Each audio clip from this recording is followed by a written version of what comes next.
Hi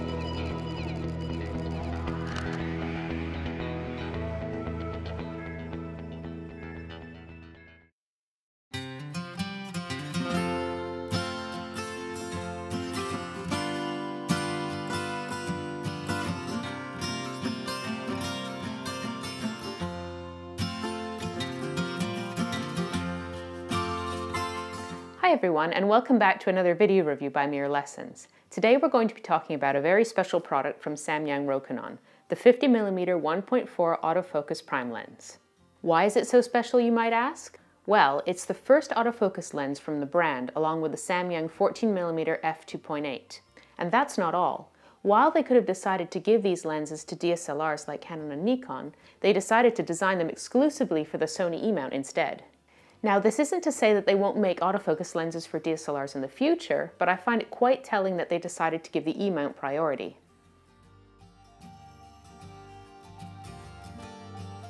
The 50mm 1.4 joins 7 other standard full-frame prime lenses for the Sony E-mount system. It has a solid metal construction, but it is also quite large and heavy, which is why it's a better match for full-frame bodies than APS-C bodies. If you compare it to the 55mm 1.8 from Sony, for example, you can see that it's twice the size and weight. You won't find an aperture ring or distance scale on the barrel, but there is a large fly-by-wire focus ring whose textured surface makes it easy to turn. The lens comes with a plastic petal-shaped lens hood that makes the lens look even larger than it actually is, but combined with the UMC super multi-layer coating on the front element, it does an excellent job of mitigating flare and ghosting. In fact, during our entire testing period, we didn't come across one single example of flare despite having shot into the sun multiple times. It also features a 67mm filter thread, so you can easily attach ND filters to create long exposures.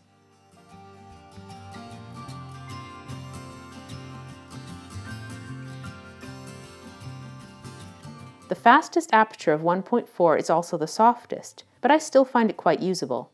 As soon as you stop down to f2, the results improve dramatically. The best sharpness can be achieved between f2.8 and f8, with peak performance occurring at around f5.6. By f16, you will start to notice some diffraction. This applies to both short and long distances.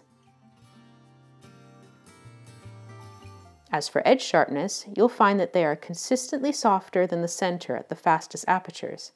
The best results can be found between f4 and f8.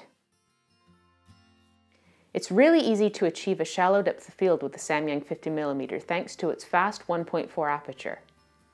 The specular highlights are round and uniform in the center and only become more oval-shaped at the edges and in the corners. The more you stop down, the more uniform they become. As for the out-of-focus rendering, it is pleasing to the eye at the fastest apertures thanks to the smooth and natural transitions between elements. The lens's ability to separate the subject from the background is also very good. Chromatic aberration is present up until around f4, and it can be quite invasive at the fastest apertures. While much of it can be eliminated in Lightroom with the dedicated lens profile and the chromatic aberration tool, you may find that some stubborn traces remain. Some barrel distortion and vignetting is also present, but if you shoot in RAW, it can be easily removed with a dedicated profile in Lightroom.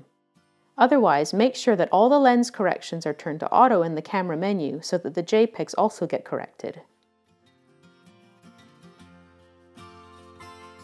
Considering that this is one of Samyang's very first autofocus lenses, I found the performance pretty good overall.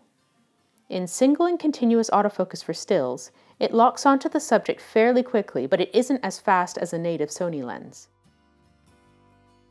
For video, it is quick in good light, but takes more time to change the focus point in poor light conditions.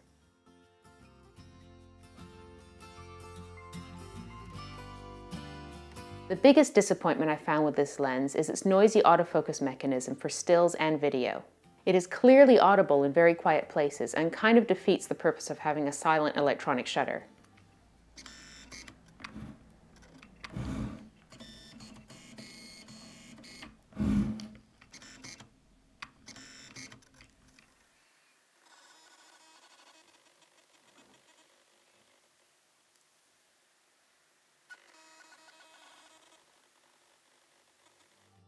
So, to conclude, I'm really glad that Samyang has made the leap into the world of autofocus lenses.